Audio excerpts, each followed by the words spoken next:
Bam, bam, bam. He or she said, cancel this damn show. They hate it. What? Hold on. Wait a minute. Make black hair great again. Hold on. Wait a minute. Now, woo. We're coming. Get our check. Cheryl Morrow, the one, the only, the hair oracle. Well, I think it was Red Dot, and then we also had a cosmetology school instructor in the chat, Miss Denise West, Michelle Allen, Miss Foster. Dang, I missed your name. It's always nice to see Miss Foster in the chat. Michelle Allen, you know how much we love you too. What? About a whole lot of peace. Cheryl, you order that in a bag of chips. Let me do your hair. Hey, what's happening? What's happening, good people? How are you guys doing out there? Y'all know who it is, right? I gotta clean my nose. Hold on, wait a minute. You know, this camera just be showing everything. Hold on a minute now. Hold on. Y'all like, Kilo got a booger in my now. Okay, let's start over. Hey, everybody, what's happening, good people? How y'all doing out there? Y'all know who it is, right? The one and only Ladosha Wright, a.k.a. Key Lolo. And then right here, y'all know who it is, right? The one and only Cheryl Morrow, a.k.a. the Hair Oracle. And we are rocking 100. I repeat, 111. Not 11. 11. 11 episodes, and we are excited. And so this particular podcast is going to be about them babies. Mariah Carey, she used to call her children them babies scalps. Now, working in the hair salon, I cannot tell you how many parents are always concerned about their children's scalps. And so if that's your thing, you got a new baby, maybe you a grandma, and you like, this girl don't know what she's doing with this baby. You know how grandmas be, right? Give me that baby. That's how my grandma and my mama used to be. Give me that baby. And you know how you be with your parents. Well, the doctor said, don't give the baby food until the baby is about 9 months old. No table food. So we should only just be, nursing and maybe a little, milk. And the mother be like, give me that baby, be chewing up the greens, and the baby be eating on. Y'all know what I'm talking about. Y'all got one of them nanas or them big moms. Go ahead and hit that thumbs up button, because tonight Cheryl is going to turn into the ultimate grandma and the ultimate nana, and she's going to help us understand exactly what is happening to our children's scalp as they go from babies to infants, and then from infants to toddlers. And so we're going to stay within that range. And so that's what's happening on 111 episodes in, and we are so excited. So Cheryl, I know you said earlier today that the weather in Cali was just kind of good right now. I've been out all day with my sun hat, She got her little Sealy hat. I'm like, Sealy? Hey, Sealy. She got her little Sealy hat on, And my Sealy braids. Get the Sealy braids. Okay, I'll give you a big round of applause for Miss Sealy. We got some wonderful folks in the chat. They're like, where everybody at? We are so excited to have you guys in the chat, whoever you are. We're absolutely excited, but here's a big round of applause for the Sealy hat and the Sealy braids, brought to you by none other than Cheryl Morrow, a.k.a. the Hair Oracle. So you said everything in California is looking pretty good? Looking pretty good. Yeah. Well, Cleveland, we finally got some weather, and so it's hot, but I ain't seen no biker shorts. I ain't seen not one pair of Daisy Dukes. No, not one pair of biker shorts, not one pair of Daisy Dukes. What's up, Cleveland? We used to come on, baby, kick them daisies. We're not seeing those anymore. I guess the girls are getting a little bit more, we ain't messing around with that look no more. I miss them Daisy Dukes. Did you wear Daisy Dukes, Cheryl? Yeah, PE. She said them PE. Y'all remember them blue shorts with that little rib, that little white line? You got to be old. I don't even know if you guys have PE uniforms, but we used to also have the blue one that snapped, and it had the skirt or it had the shorts, and it was blue, And I hated those things, but you could not come to gym, with your tighty whities on. You know what I'm saying? No. Yeah. So in the our PE uniform was green and white. Green and white. Oh, how and it was a onesie.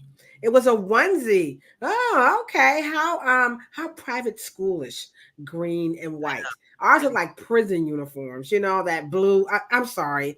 That's what they look like. They look like, prison uniforms, but we had to wear them. And that's how it's going down. It's a lovely sunny day here in Cleveland, Ohio. And if you're on the West Coast, Cheryl says the weather, you can get 4 seasons in one day if you are in San Diego. Yeah. But in Cleveland, it's 90 degrees all the way through. So make sure you have your AC on, keep you a lot of water, a lot of vino, do what you need to take care of yourself. That's what's important. What's up, Eileen? I see you in the chat. What's going on, LB? I love the way LB was in the chat, like, Dosha. Where everybody at, Dosha? Go get him. And then WK went on ahead and popped in. I like Cheryl's hat too. So what's happening? Let's see what we got going on over on Instagram. Instagram has been doing really, really good with us. What's up, Kenyatta, the stylist, the king of lock? Oh, by the way, Kefele, I absolutely love that video with you doing the young lady's hair who won the Tony Award, and then Hope Dion. So what's up, good people over in the world of IG? We are so excited to have you guys be a part of helping to change the narrative. And this time it is all about them babies' scalps. Okay. Oh snap. We got Theo is in the chat. Theo blessed us, graced us, and all that good stuff with his presence last Thursday. And he talked about being a Black man in a female-dominated industry, which I would say he actually did pretty darn good. I don't know, y'all. I still say he be hitting on, he go out with the ladies. But Theo was like, girl, this is what Theo said. Hold on, sure. Let me tell you what I said. Theo, now you done went out with at least one of them ladies, and Theo said this. Ain't nobody got time for that. Theo said, nah, Kilo, I'm just too young to get down like that, all right?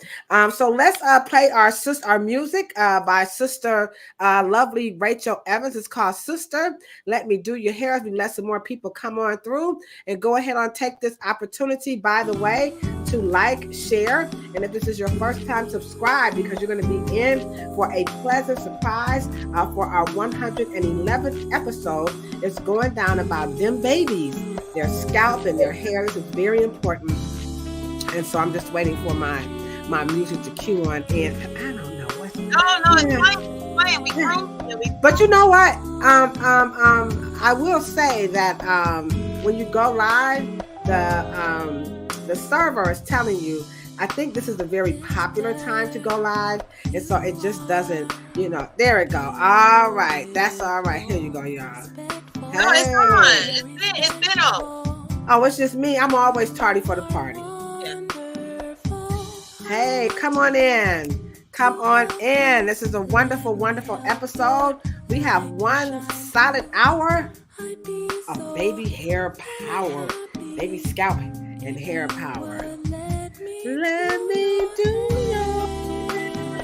Now y'all know I can't sing. Come on, y'all. Come on in now. This is the bomb. Let me do your hair. Hey, oh, hey.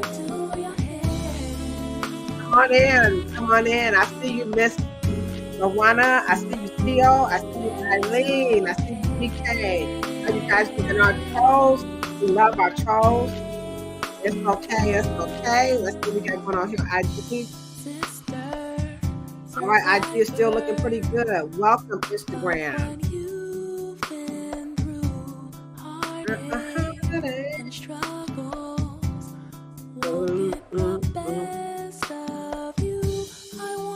I want to help you. Hey, I'll be so very happy if you would let me do your. Come on, let me and Cheryl do y'all, at least y'all baby hair. Y'all ain't gonna let us do y'all hair. Give us them babies. We gonna hook them babies up. You know, babies need their hair did too, okay? All right, come on. Let me do your hair. Go ahead on, and if you're driving, let the window down and feel that hot California heat just burning and staring on you. In Cleveland, we like AC, girl. We ain't all about that. I hate to tell you that.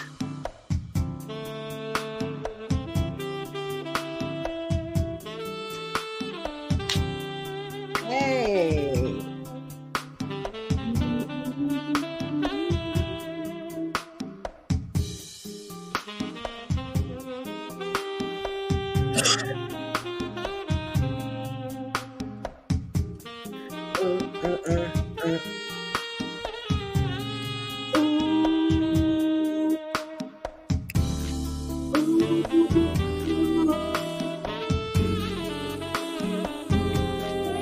Let me do your hair. If you like a saxophone, then this joint is for you. You're on the hair salon, you're on the barbershop. Hey, y'all go ahead on and play this joint up in y'all spot, and it's gonna be like, all right, they got it, okay.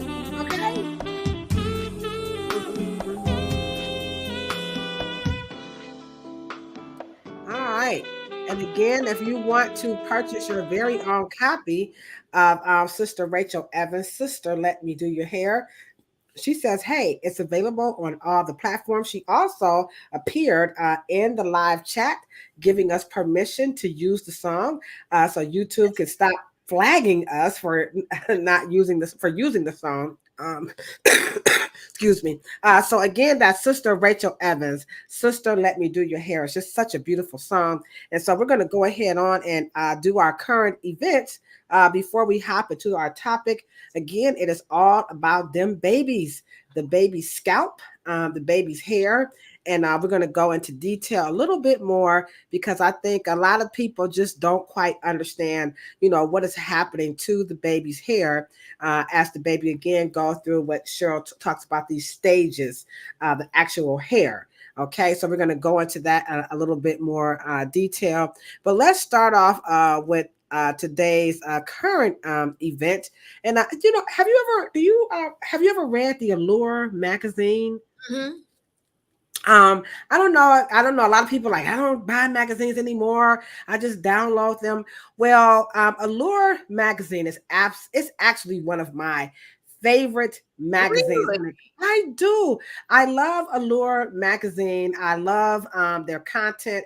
I like the way, they try really hard as best they can to think outside the box. Though sometimes they can be a little bit lily white, but it's a magazine, so it can't be but so get-trend, if you know what I'm saying.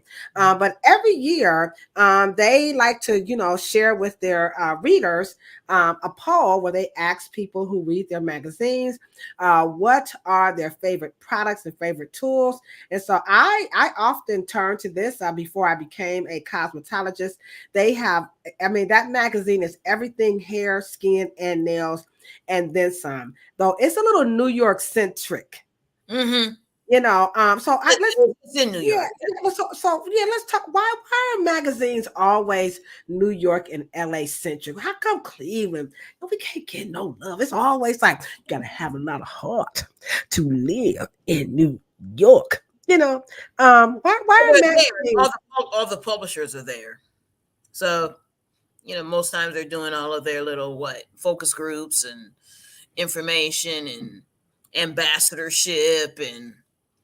And I feel like they're kind of sliding the other cities, though. Again, I love Allure. So drop your city in the chat right now, and we're going to share them. We're going to tag Allure magazine and ask them, could you just kind of spread a little bit of that New York love over? I'm going to drop where I am from. And so they actually do cover other places, but I do notice, Cheryl, that a lot of magazines like Vogue, the ones that we like, they are New York, LA centric. And I was just wondering, what is that all about? Yeah. It's because the publishers are always, because I used to go up and down 6th Avenue, Avenue of the Americas, or you're going down Fashion Day. They're all there. And so they are working out of Manhattan, 6th Now, Avenue. with all this technology, I mean, they couldn't go on over to, and see some other states. I mean, I'm sure, but everybody wants to know what people are doing in the Big Apple. All right. So the Big Apple remains the hub. So, in other words, don't hate, congratulate, but go ahead on and drop what city you are representing in the chat. And because Cheryl said the reason why a lot of magazines are New York and LA centric, it's really because that's where the publishing houses are. So that's just the way it's going on. What's going on, Miss Gerline Bachian? I hope I'm pronouncing your name correct. And she just joined us right there on Instagram. And so, that's just part of the, being in the world of beauty. All right. So let me click over to another one. Now, I know you guys probably are not aware, but that here in Cleveland, Ohio, or the state of Ohio, rather, the Crown Act finally passed the House with bipartisan support. It specifically bans public schools from penalizing students for embracing their cultural identities, and now it has to go through the committees in the Senate. So it's made it through the House, and so I have a little clip to show you guys because Key Lolo, was all up in the mix because y'all know I was out here trying to. Y'all know how Key Lolo do it, all right? So let me see if I can make this happen here. It's kind of spinning, so I hope it will connect. So let's see what happens. Okay, here we go, and we're gonna share. All right, give it a couple of seconds for it to spin here. So many people are overweight. Why can't I lose weight? Oh man, we got that. We got to get that. Yeah, let me hold up. Let me come back and let me just click it from the actual link and then give that a second to come through because it's a pretty good snippet here. I loved it. I mean, did we watch it towards the end? I kept it going so I could just hit play, but I think it's probably over now. Yeah, you know how. Yeah, get it from the website. Yeah. Oh, okay. Yeah. So it's coming through, but in the meantime, while we're waiting for that to come through, just to let you guys know, State Representative Juanita Brent is responsible for making sure that happened.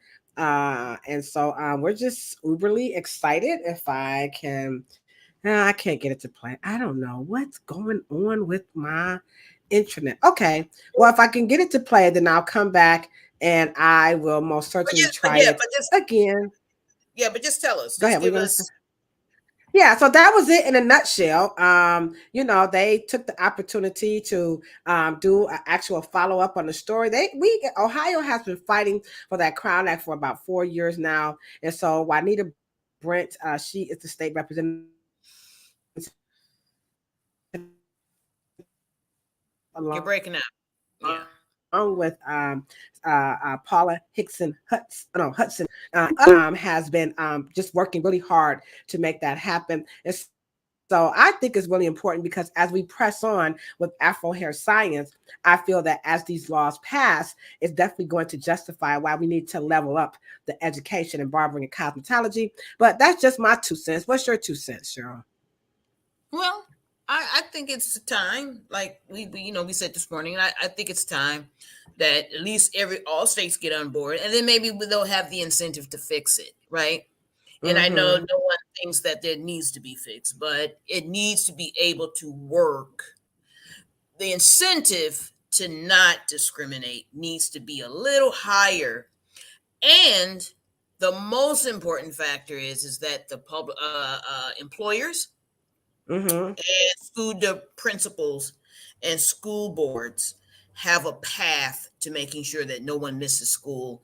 Nobody gets start suing the entity. We actually want society to get better at this, And Yeah, so, and I and think I think with this being such a litigious, everybody is like so happy. It's almost impossible, to kind of get there when people are like, I'm gonna sue you if you don't do if you don't do what I need to do. But hopefully the Crown Act, like you said, it's got some work there. It is work in progress. We're not going to deny that. But Cheryl says the Crown Act is a step in the right direction. And so we hope you guys, stick around and see, what's going to happen here. All right. Okay. So I think that's going to cover our little tips. So now we're going to go ahead on and hop into the topic of babies' scalp and hair care. So the first thing I want to just kind of share with you guys, I'm going to give a little water here. I mean, tea. Oh, wait. I just got to share. This is real petty, right? Has anybody ever had this dang on yogurt? It's made out of coconut. It's like soy, and it's called wheat. Let me just tell you guys, crack. Okay, shameless plug. Go get you some. You can definitely, put your granola and all that stuff in it. It's oh my god. It's a coconut dairy alternative. Jesus Christ, this stuff, it is absolutely delicious. I And my am niece, going to look that up. yeah, she's got us on hey. this clean eating menu, and so we can't have dairy and all this stuff. And so this one is their coconut. Again, it's the alternative to dairy, and it is absolutely phenomenal. Okay, so that's I just have to put that up in there. All right. Oh, that was a good one because I might need to get some for my mom. Yeah, absolutely. Oh. All right, my boss is in the chat now. Lavina is in the chat, and y'all know what that means, right? Drop them L's, okay? And she says she needs some, boss. I'll buy you some tomorrow. You already know how I get down with my boss. So again, it's called We, and it is by the makers of I think it says Yo Plate, okay? Yeah, it's by Yo Plate. I don't know if the French actually make it, but we, okay? There you go. We know America. We be like French fries, French toast, and they be over in Paris like, what you talking about, Willie? We don't know about no French fries or French toast, okay?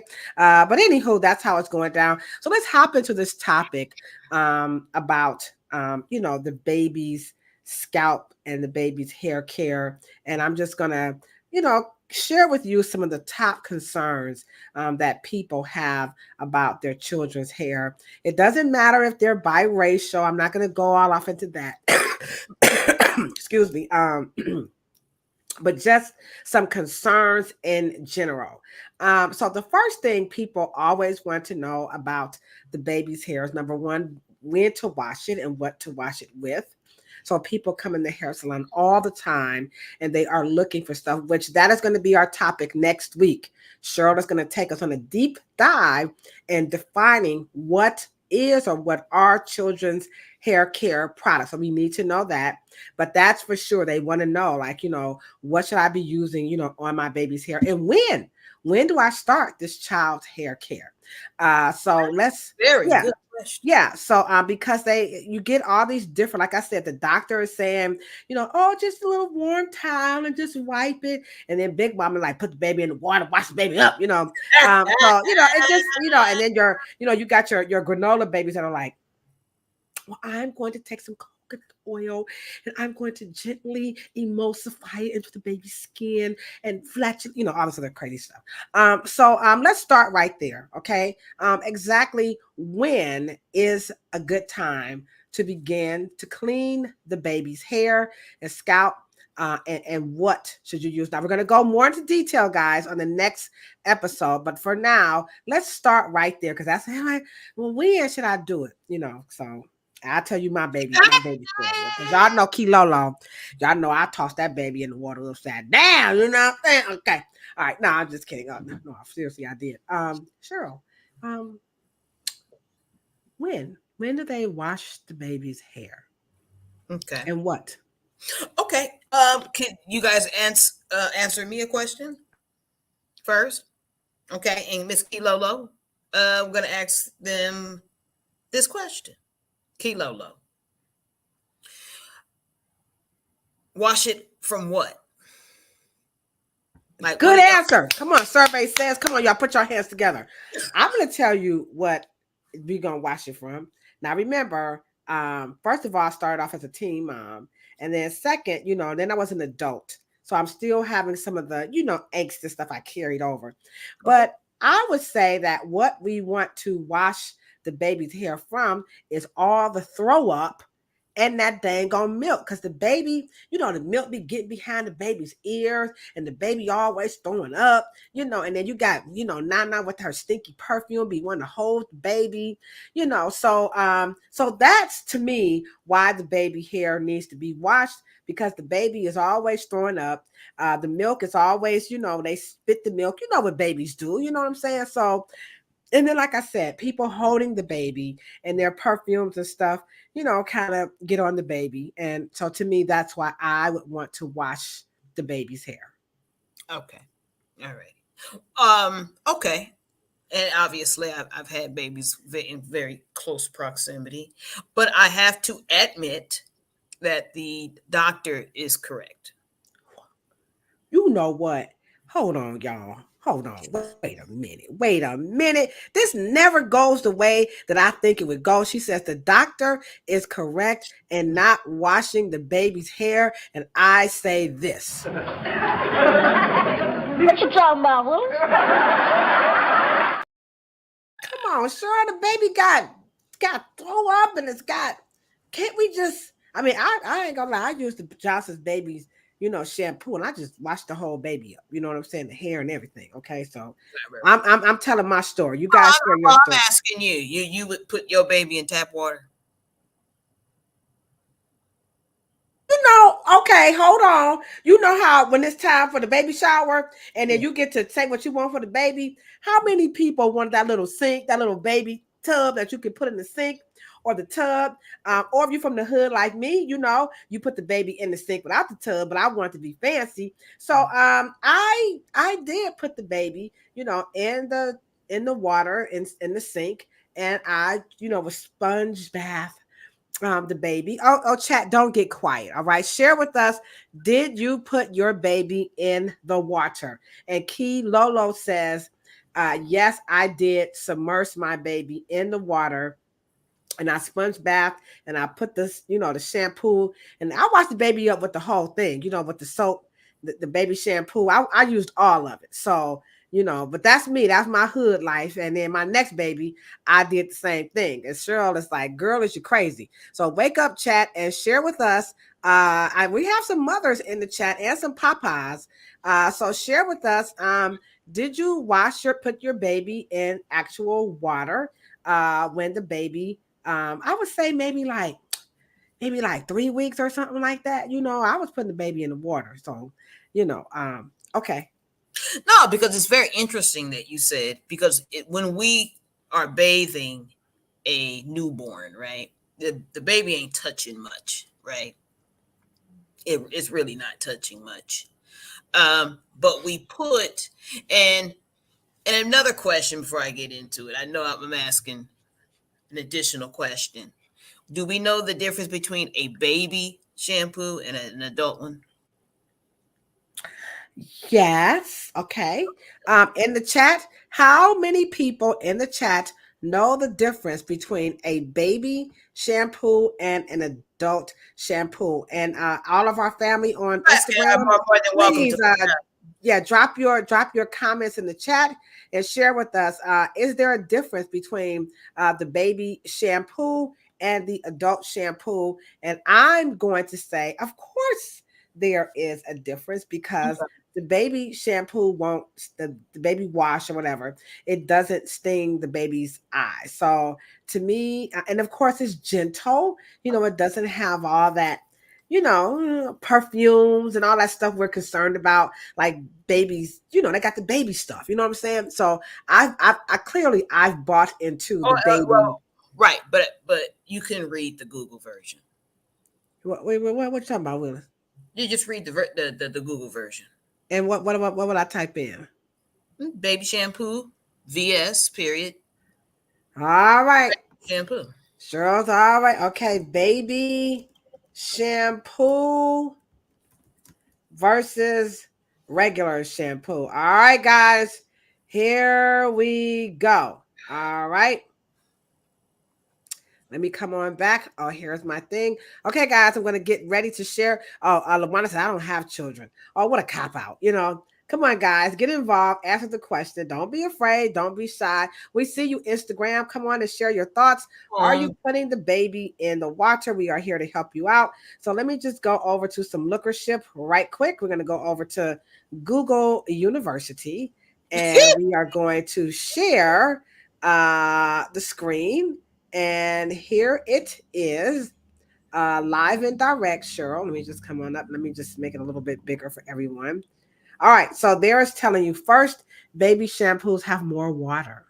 So you are lathering their scalps and the bath water mixes with the shampoo. The chemicals in the shampoo are even more diluted by the time they potentially run into the baby's eyes, making it less likely to irritate. Second, the pH is closer to neutral, around 6 or 7. So that's what Google has to say about baby shampoos. So they're kind of like really diluted. Okay. Yeah. All right. Okay. All right. I'm gonna stop sharing that. Mm-hmm.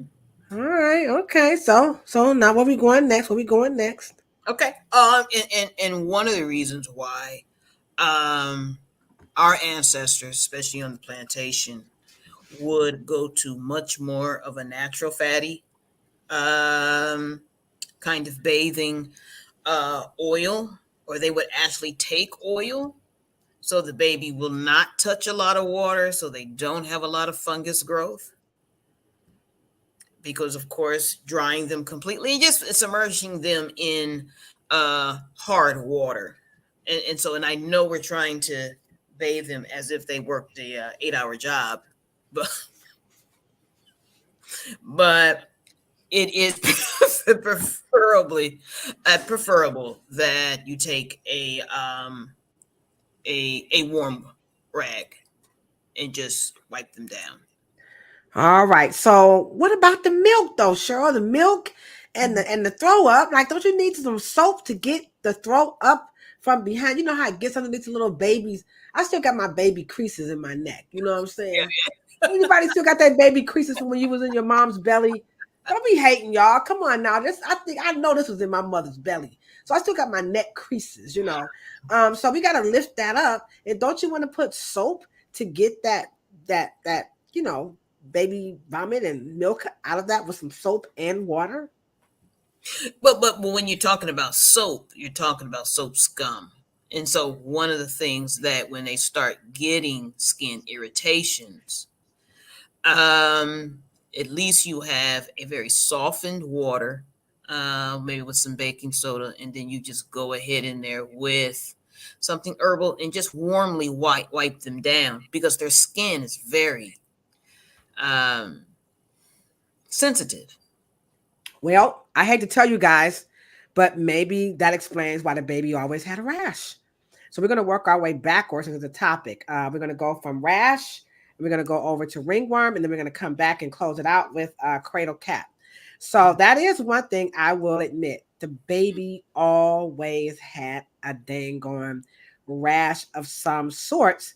And I mean, I'm kind of I don't think they never asked me, are you washing the baby? But I do recall always having Desitin and powder, trying to keep the liquid, away from the baby's bottom and around the neck, and put the bib up underneath there, So admittingly, both my children, they always had a rash.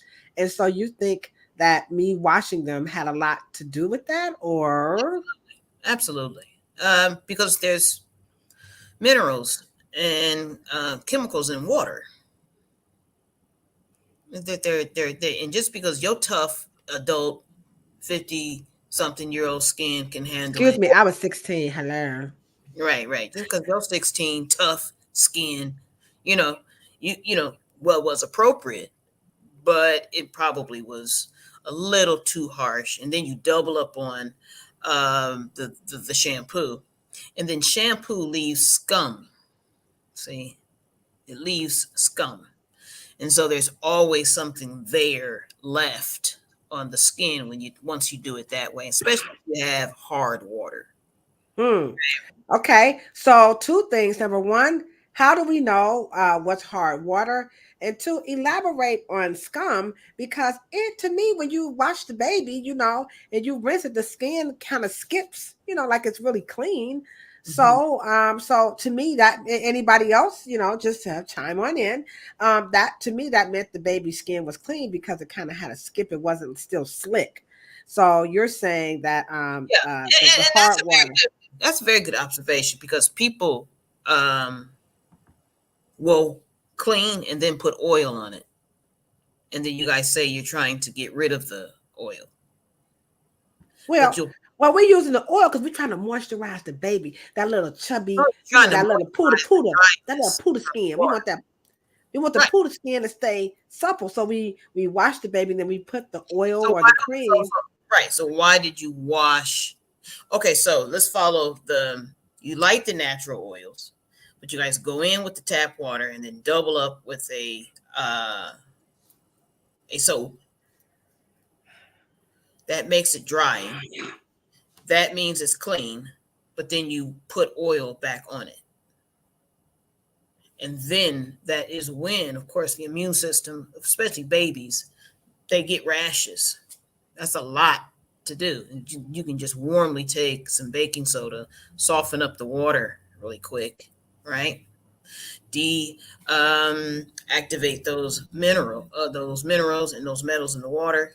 It's very soft now, and with a slight little bit of soap, it's just a dash, okay, or micellar water, makeup remover, right, or something that is soapy, little watery, and just with a warm, just wipe them down. I don't submerging them, and then like some mothers will say, most mothers do, they just said they keep some kind of rash. Yeah. And we normalize the rash as if it's normal. It's not. Yeah. Wow. I would think that the rash would be normal because maybe the baby is trying to, excuse my ignorance, y'all know Kilo here. I'll be making up my own style. Don't say it. Don't go to Kilo side. I'm fit to say it. I'm fit to, okay? Y'all leave Kilo alone. I would say the baby's skin is trying to adjust to the new environment. I mean, I'm just being Kilo. I'm just saying, now remember, this is my hood experience. Your hood experience may be different. And I will say that my mom and my big mom, my aunts, especially my aunt Laverne, they did do those things. But I kind of felt like they were old fashioned. And so I remember I was like, y'all use baking soda for like everything. It was always baking soda. So I was like going into CVS, and we had this little clearance store called Bernie Schuman's, and I would buy all this baby stuff.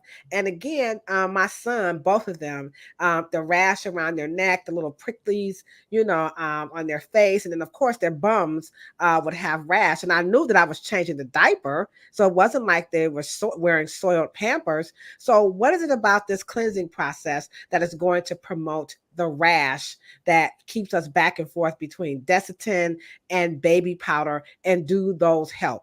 Desitin and baby powder, because y'all know Black folk, we love baby powder. And then too, you guys have to understand there is a lot of consumerism in baby care. A lot of consumerism, lots of companies and brands jockeying for your money. It's a huge industry, huge, big business. And so, if you can simplify it, because of course your baby is not working an 8-hour job. They are not highly exposed to a lot of elements. And so to go in there and to clean them as if now maybe, kindergarten and up through their, later academic years. But if they're in dirt and they're playing outside and they're sweating and things of that nature, you're on mute. I know you don't want to be accused of having a dirty baby, right? So we got to keep the babies clean. I mean, Well, that becomes more about you. If you want to fragranize them, you can do some other things, but their skin is not conducive for adult desires. So why is the rash happening? And what about using Desitin and we're not putting these brands down, but baby powder, Desitin, and all these? Why those don't really help like we think they would?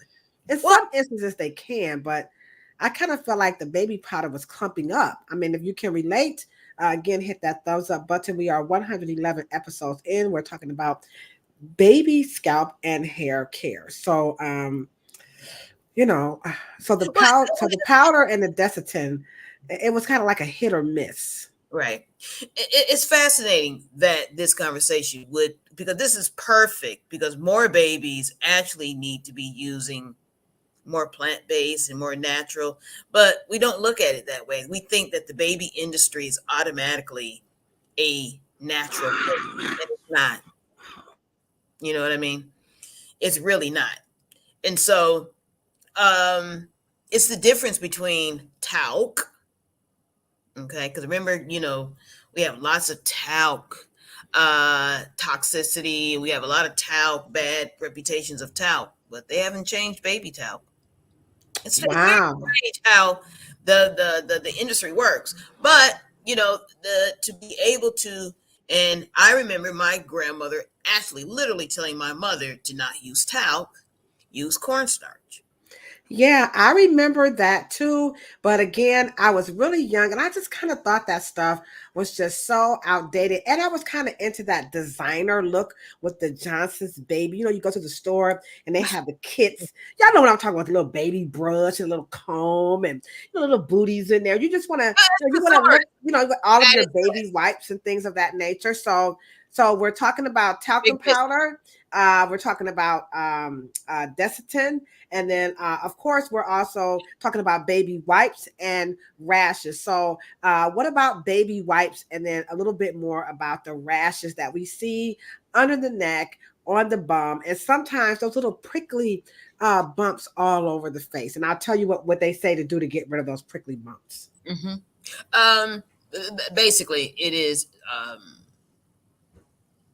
a water and a combination of shampoo or whatever you guys are using on the skin. But once the immune system, because rashes, redness, inflammation, bumps are all a result of the body dispersing histamine, which means there's an injury, bad pHs, fragrance, or something that's in there that has irritated.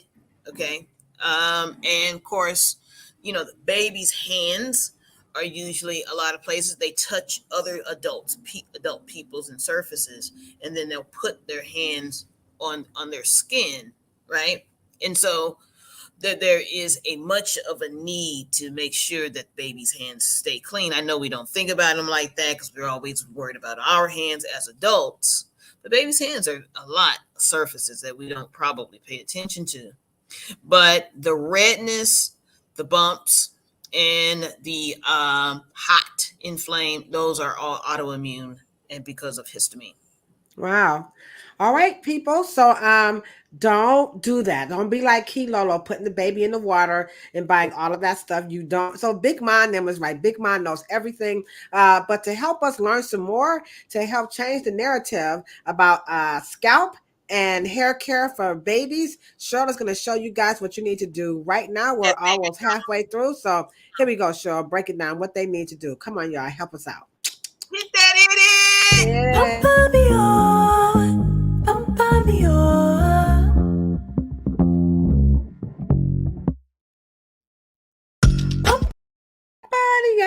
Okay, now everybody's liking this topic. Excuse me. We appreciate you guys so very much. And this is one for the parents. It's not just moms, but dads and grandmas, new parents. If you have any questions about your baby's skincare and scalp, by all means, drop your questions into the chat. So we just covered the issue about rashes. Now let's go into ringworm, which I have a little clip that I'm going to show about ringworm. This is very, very common in children. So let's see if I can get this to play. Here we go. Ringworm. scalp ringworms.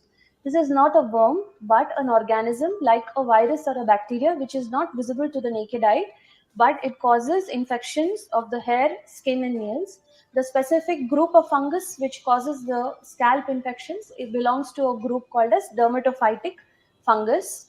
Now, this is something which is fairly common in school-going children. It's characterized by a formation of a grayish or a scaly patch on the scalp where there is loss of hair. The children usually complain of excessive itching. This is one sort of presentation. The other sort of presentation is when there is formation of pus-filled lesions or pustules and pain or mass-like appearance on the scalp. All right, so there we have it. We are talking about ringworm on the scalp. All right, so we see this in the hair salon. Now, this one is a hard one because sometimes you'll see it, on the skin, and as professionals, it's so hard to, because we're not physicians, you know what I'm saying? But we do see some of this stuff, and we can't service them, by the way. So tell us about ringworm, because she said it is not like the worm that's crawling in your yard. So it's for like fungus and tinea and all this other stuff. So a little bit more for the parents out here. This is very live. This is very real. So ringworm and children. Ringworm gets the word because when you the microscopy of the fungus, it looks like a worm, and when they gather, it takes a round kind of circular shape. That's why it looks like that. You mean on the scalp, the little sections? Yeah. Mm-hmm. Wow. Okay. Right. What's up, Dewey? We see you in the chat. What's up? And Lawana says she would use soap on the baby to wash too. So, guys, Cheryl says that is a no. So parents do not do this. And now we are on to ringworm. And so Cheryl saying the shape of the ringworm is actually from the shape. The fungus in and of itself is shaped like a worm and it moves. But when they gather up in a circular motion into formation, shall I say. Now, do they come out the skin like a worm or no? No. That's just okay. The shape of the fungus in and of itself, which is microscopic. You can't. So don't throw your children out the window now. Baby got the ringworm. Do not throw the children out the window. So this is really more like scientific terms. And so sometimes we'll take a word like ringworm and we will take it literally. But as you can see, ringworm is actually a fungus that's coming together. Is a ring, and then the bacteria looks like a worm. Wow. Now, what are the common ways that children get ringworm? It is usually carried by an infection from one person to the next. And you rarely see girl children with it because most girls are either may have some skin surface, because of course that's one of the things that intelligences that our people brought from their perspective countries in the continent of Africa, especially West Africa. So they knew that oil creates a barrier, and fungus does not, or any surface bacteria or anything does not like oil surfaces because they can't live in oil. You can only live in moisture or water. And so usually girls are heavily, moisturized and face and hair oils in their hair. But when you tend to cut boys' hair off too early and their hair is left, kind of moist, sweaty, those things, that's fungus is attracted. And then they take nap time and then they lay their head somewhere and they in their side of their face, and then they do this, and then it gets someplace else, and then it just carries and it stays, as she stated, under the fingernails and cuticles. That's truly the power of small. And as parents, I'm not going to say as a mom, I would not say that I was super vigilant about the power of small, though I get it. So just a little bit more on the power of small, because when you think of fungus, you're going to think of the obvious, like a mold or a spore. But these are very tiny. You said under a fingernail. Do you know how tiny a child's fingernail is? and that they could have something lurking underneath that fingernail that when they go to touch something, they're going to make this ringworm, kind of move to different spots throughout the body. Mm-hmm. And I do understand washing clothes and trying to get them nice and sterilized and everything, but sterilizing something with a very aggressive or progressive astringent or detergent, soap, unfortunately irritates the skin. Wow.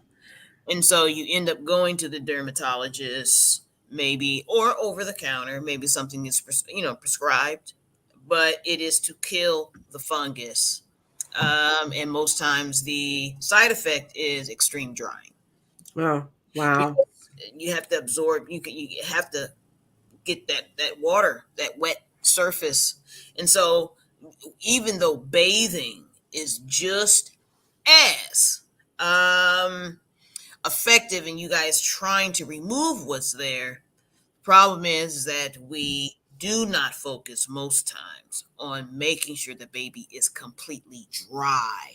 Wow. Let me drop the bomb on that one because yeah, I'm thinking back to being a young mom, and I would say that was more than likely some of my mistakes was not making sure that the children were completely dry. So I'm gonna go ahead on and drop a bomb on that one because it's really important that you make sure that the children are really dry because the fungus.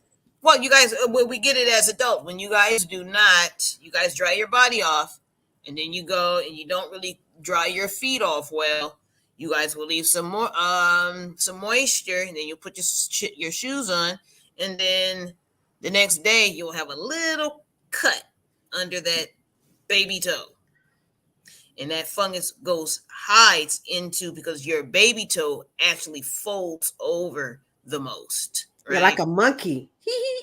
Right, and so it'll split right there, and that fungus will go right in and create that. It's almost like it's a cut. Wow. Right? And so you'll feel this little sting under your toe, and you're like, what the heck is that? And that is because you left your feet wet. Wow. All right, ladies and gentlemen, make sure you and your children are thoroughly dry because there's so much stuff lurking in water. And the power of small. There's actually a saying that if a person doesn't, believe in the power of small, they have not lived the life of a mosquito. So the power of small is really good. So now now what about the little prickly bumps? Okay. When I was growing up, if the baby had little prickly bumps, they used to say, take the urine from a cloth and wipe the baby's skin down. And that, anybody remember that? That's old school, old school. And I hated that. And I forgot what that rash was called. But you know what I'm talking about, Shirley. Well, it's a mild case of psoriasis. Oh, really? They had a name for that. If anybody in the chat can remember, you remember that. Okay. And so they would say, take the baby's urine and wipe the baby's face down. And why would they say that? I don't know, but I refuse to do it. Y'all. Come on, y'all. I refuse to do it. So they would snatch the baby and wipe and I would just be like, oh my God. I thought that was like the most gross thing ever. So right in the chat, why did they use urine to clean a baby's skin that was with rash? And a couple of shout outs right here. What's up, Sharice Styles? What's up? Right here on Instagram, Super Into, Faith Brinkley, Hairfield, Shakizi, Wait and See Limited. Welcome. We are 111 episodes in. We're going to be rocking Instagram from now on. So nobody was saying anything.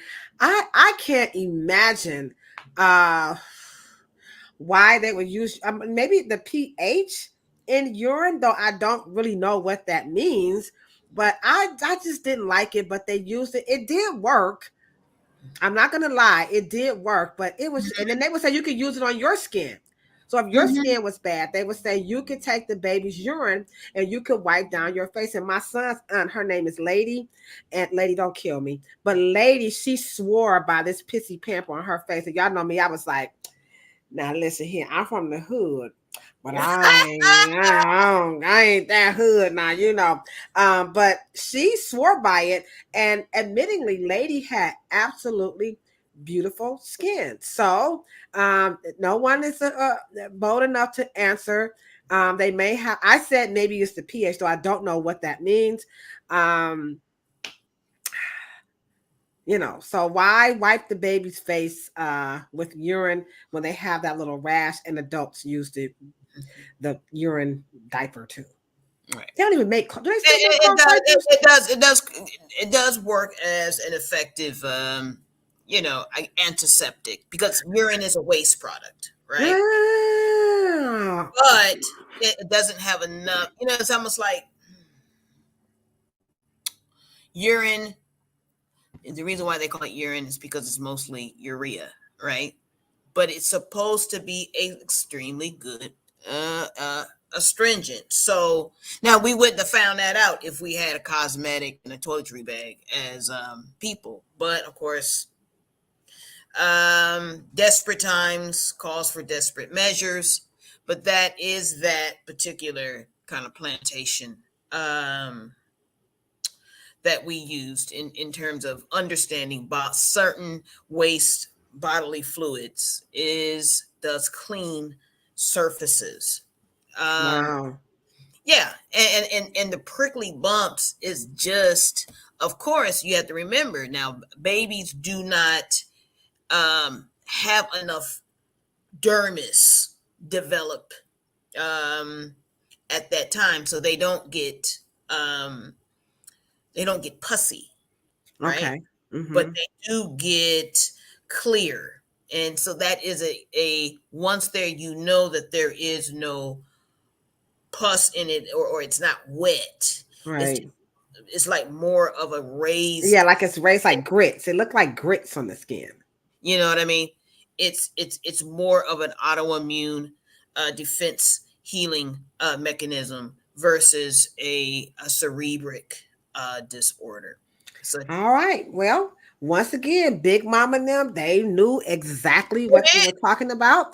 And like I said, I actually just would be like, oh, I don't want to put no pee on my baby's face. They're like, shut the hell up, damn it, give me that damn baby, get your ass. That's why you got these kids, or you know.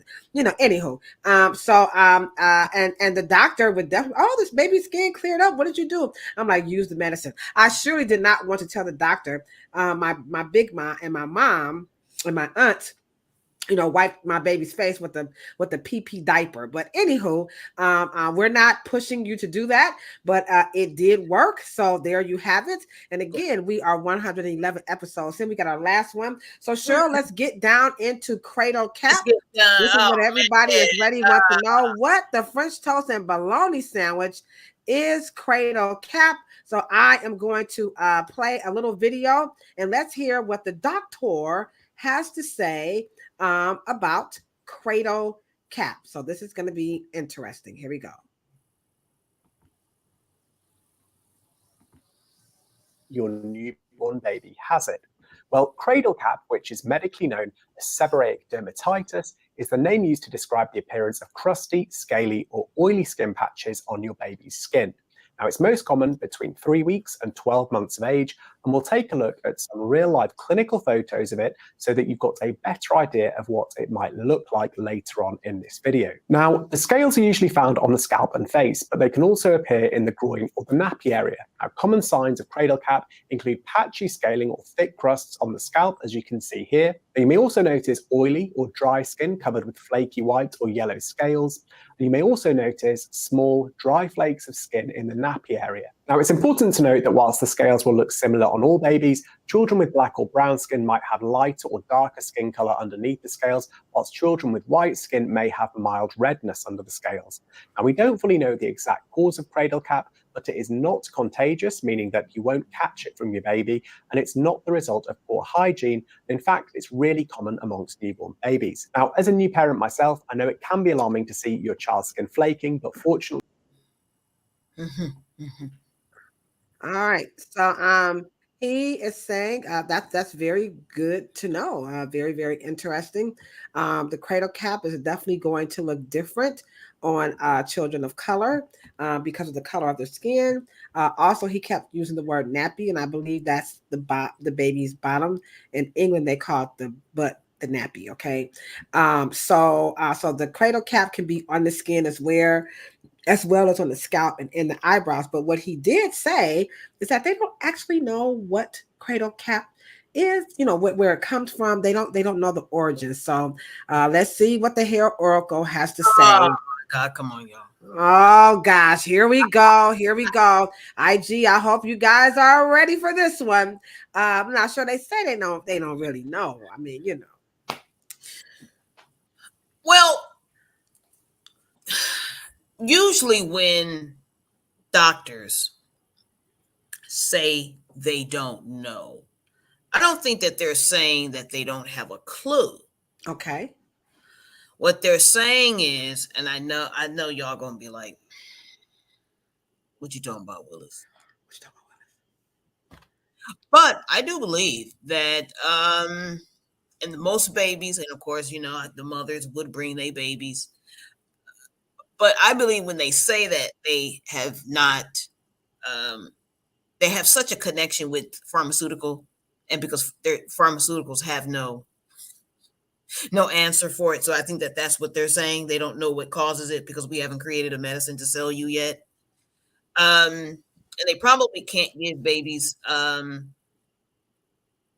steroids or any type of corticosteroid. And so they don't want to do that. So they'll just say that they don't know what causes it. But we do know that once a baby, now when he said from 3 weeks to 12 months, okay, what is the baby doing from 3 weeks to 12 months? Sleeping. Everybody in the chat, what is the baby doing from 3 to 12 months? I'm going to say the baby is sleeping and eating. Eating and sleeping is all those babies do. They eat and they sleep. Right. And the sleep is one thing, but the eating, which means that the digestive system is maturing. Okay. Now, all babies, I guarantee you, one of the main symptoms, just in terms of my nieces and my little, extended family babies that I used to watch, that because I really was a nerdo and I like to stay home and everybody liked to go out, so I would watch nieces and girlfriends, babies, and all that, right? So, but one of the things that I did correlate is their proximity to be able to digest dairy. And so in spitting up a lot, right? And not being able to keep their milk down. Right? Wow.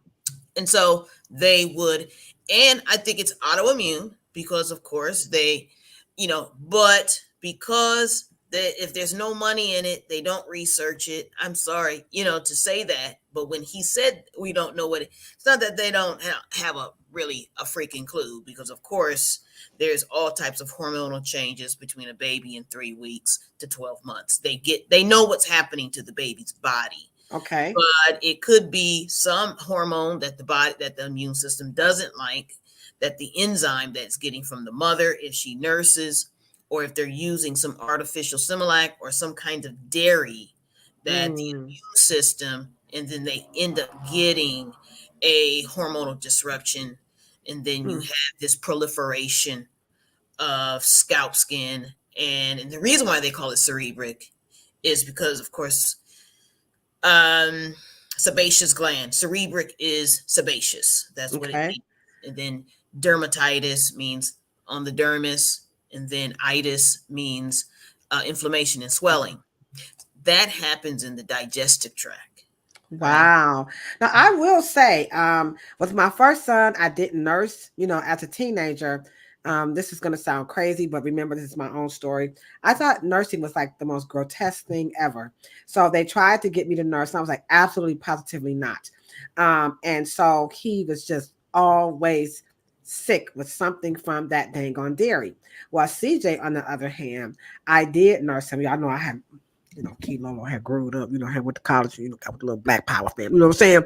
You listen to Public Enemy, it just changes your life. But anywho, and so my aunt showed me how to nurse, and CJ had none of the mucus related, issues that Devere had, like chronic, like, colds, like just a runny nose, his skin, he was just very sensitive, whereas CJ just kind of skirted through. And now this is just my own testimony, and I'm not saying don't feed your baby whatever the doctor or the nutritionist recommends, but I would say there was a difference between nursing CJ and having Devere, with the it was a Similac, it was the other one, not Similac, but the other one.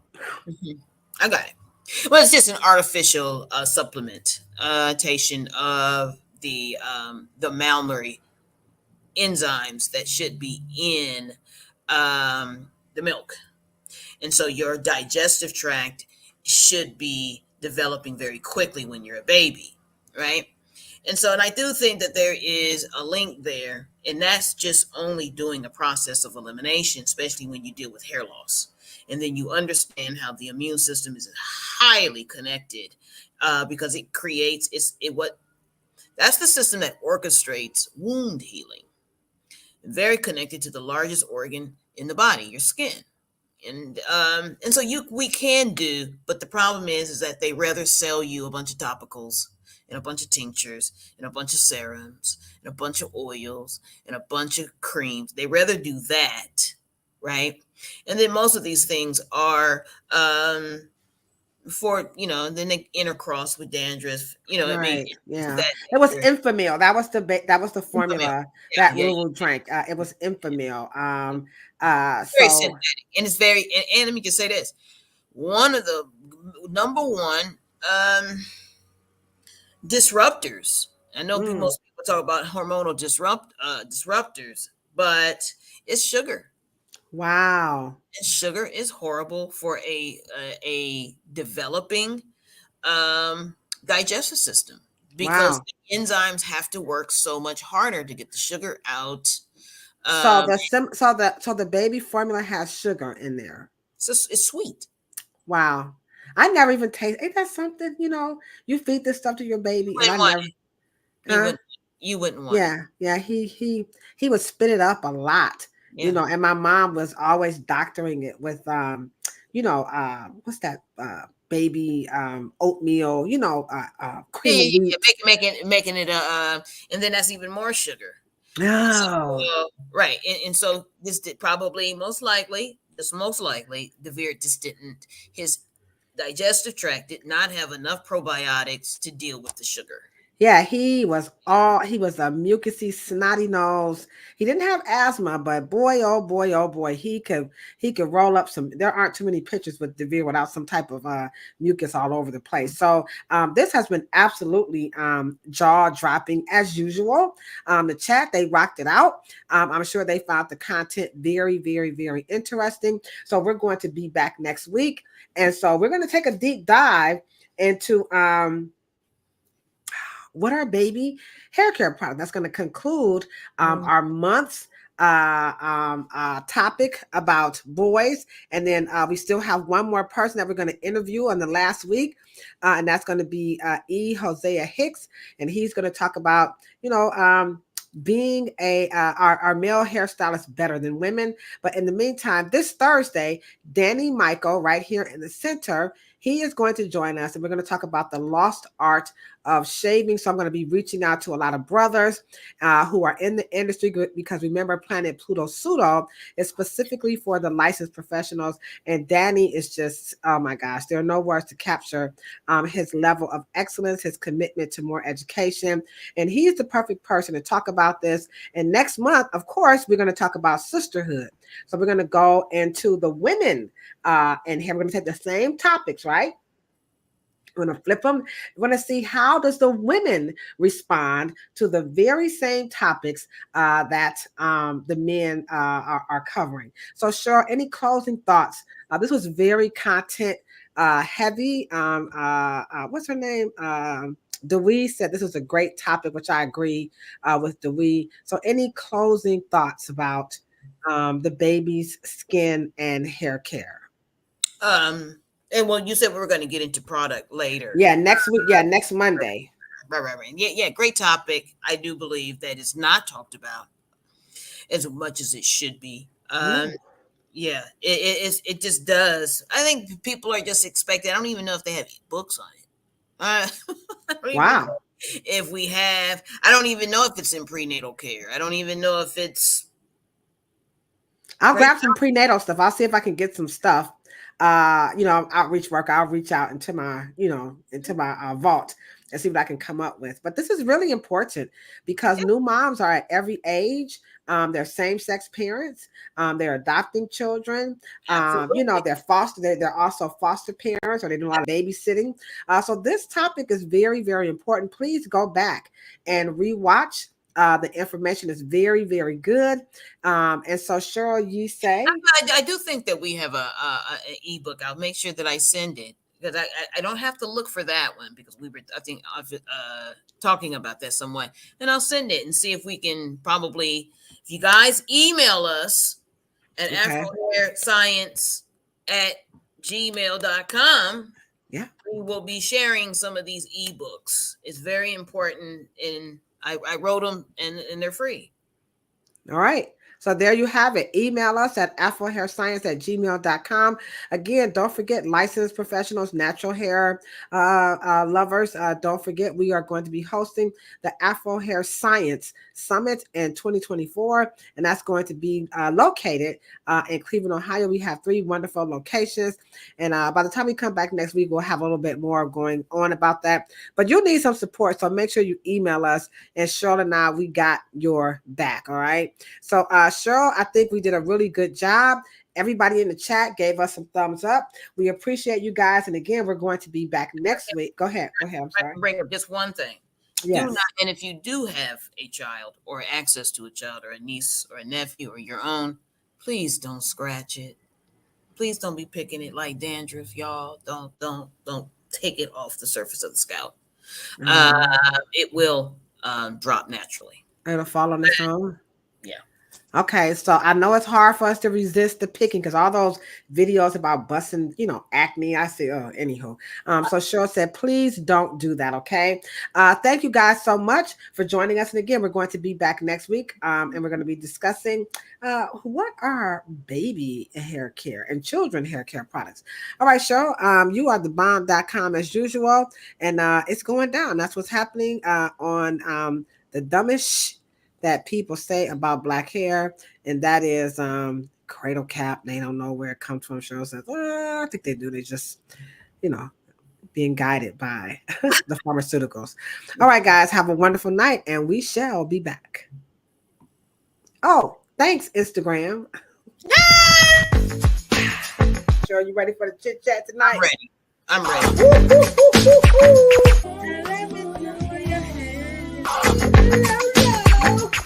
Bam, bam. He or she said, cancel this damn show. They hate it. What? Hold on. Wait a minute. Make black hair great again. Hold on. Wait a minute. Now, We're coming, get our check. Cheryl Morrow, the one, the only, the hair oracle. That was it with Red Dot, and then we also had a cosmetology school instructor in the chat, Miss Denise West, Michelle Allen, Miss Foster. Dang, I missed her. Hey! It's always nice to see Miss Foster in the chat. Michelle Allen, you know how much we love you too. What? About a whole lot of peace. Cheryl, you order that in a bag of chips.